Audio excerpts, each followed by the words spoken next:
சாந்தி. அவ்யக்த சமிகை 24 ஜூன் 2024. பாபா என்ன சொல்றாருன்னா, कोई भी कार्य करते बाप की याद में लवलीन रहो. என்ன ஒரு காரியங்களை கர்மத்தை செய்தாலும் தந்தையினுடைய பாபாவினுடைய நினைவில், அன்பு நினைவில் நீங்கள் மூழ்கிவிடுங்கள். कर्म योगी अर्थात याद में रहते हुए कर्म करने वाला वो सदा कर्म बंधन मुक्त रहता है. அதாவது கர்ம யோகி என்றால் இன்னைக்கு பாபா வேறொரு கண்ணோட்டத்தில் நமக்கு சொல்கிறாரு, நினைவில் இருந்து கொண்டே கர்மம் செய்யக்கூடியவர்கள்.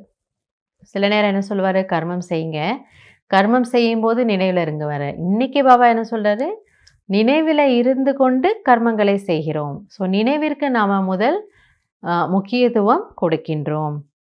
ஓ சதா கர்ம பந்தன் முக்த் ரஹ்தா ஹை. அப்போ அப்படிப்பட்ட ஆத்மாவுக்கு எப்படி இருக்குமா, அந்த கர்மத்தில் ஒரு பந்தனமே இருக்காதான். ஏன்னா நம்ம பாபா நினைவிலிருந்து செய்யும் பொழுது இதை நான் செய்யலை, பாபா தான் என்ன பண்ணுறாரு, செய்ய வச்சிட்ருக்கிறாரு, செய்பவர் செய்விப்பவர் அவர் தான் அப்படின்னு கூடிய அந்த நினைவு, அந்த ஒரு ஆழமான நிச்சயம் அவங்களுக்கு இருக்குது. அப்போ செய்பவர் செய்விப்பவர் அவர் தான் பொழுது இதில் நான் செய்தேங்கிறதோ அல்லது இந்த கர்மத்தினுடைய பலன் எப்படி வரும் தெரியலையே, நல்லா இருக்குமா இல்லை ஃபெயிலியர் ஆகிடுமா என்னன்னு தெரியலையே, அப்படிப்பட்ட ஒரு கவலை கூட அவங்களுக்கு வரவே வராது. उसे अनुभव होता कि कर्म नहीं कर रहे हैं लेकिन खेल कर रहे हैं. ஆக அவர்களுக்கு எப்படி இருக்குமா, நம்ம ஏதோ நிறைய வேலை செஞ்சோம் அப்படி இருக்காது, ஆனால் நான் விளையாட்டு விளையாடிட்டுருக்கேன். ஸோ விளையாடுறவங்க எப்படி விளையாடுவாங்க, கேஷுவலாக இருப்பாங்க இல்லையா, லேஸாக இருப்பாங்க, லைட்டாக இருப்பாங்க. அதை ஒரு பெரிய பாரமாக அவங்க எடுத்துக்கவே மாட்டாங்க. விளையாடுறவங்க குஷியாக இருப்பாங்க. விளையாட்டில் வெற்றி வந்தாலும் சரி, தோல்வி வந்தாலும் சரி, ரெண்டையுமே சமமாக எடுத்துக்கொள்ளக்கூடிய ஒரு பாவனை அவர்களிடம் இருக்கும். उन्हें किसी भी प्रकार का बोझ का व थकावट महसूस नहीं होगी. ஆக அவர்களுக்கு எந்த ஒரு விதமான சுமையோ அல்லது ஒரு களைப்போ அனுபவம் ஆகாது. யாருக்கு, யார் ஒருவர் தன்னுடைய கர்மத்தை பாபாவுடைய அன்பு நினைவில் மூழ்கி இருந்து செய்கிறாங்களோ அவர்களுக்கு எவ்விதமான ஒரு களைப்புமே அனுபவமாகாது.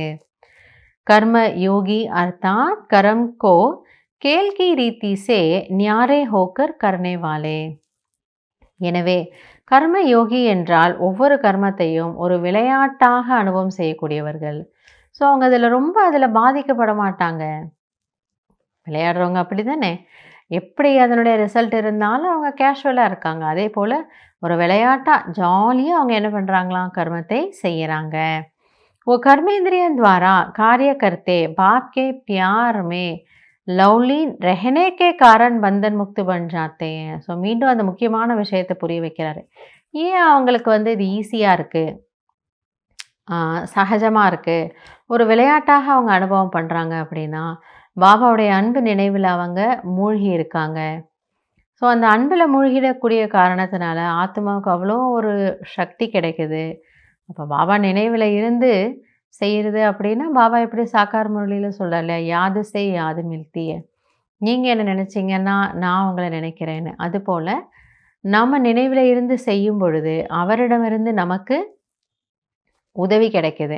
அந்த உதவியினுடைய ஆதாரத்தில் நமக்கு நம்ம செய்யக்கூடிய கர்மங்கள் எப்படி இருக்கும், ரொம்ப சகஜமாக, ரொம்ப லேசானதாக அனுபவமாகும். அதனால தான் பாபா சொல்கிறார், மீண்டும் மீண்டும் என்னுடைய அன்பில் நீங்கள் மூழ்கிட்டீங்கன்னா நீங்கள் எந்த ஒரு களைப்பும் இல்லாமல் ரொம்ப குஷியாக ஏதோ விளையாடுற மாதிரி எல்லா காரியங்களையும் நீங்கள் செய்ய முடியும். ஸோ இன்றைக்கான பயிற்சி என்ன அப்படின்னா, பாபாவினுடைய அன்பில் மூழ்கி இருந்து கர்மங்கள் செய்வது.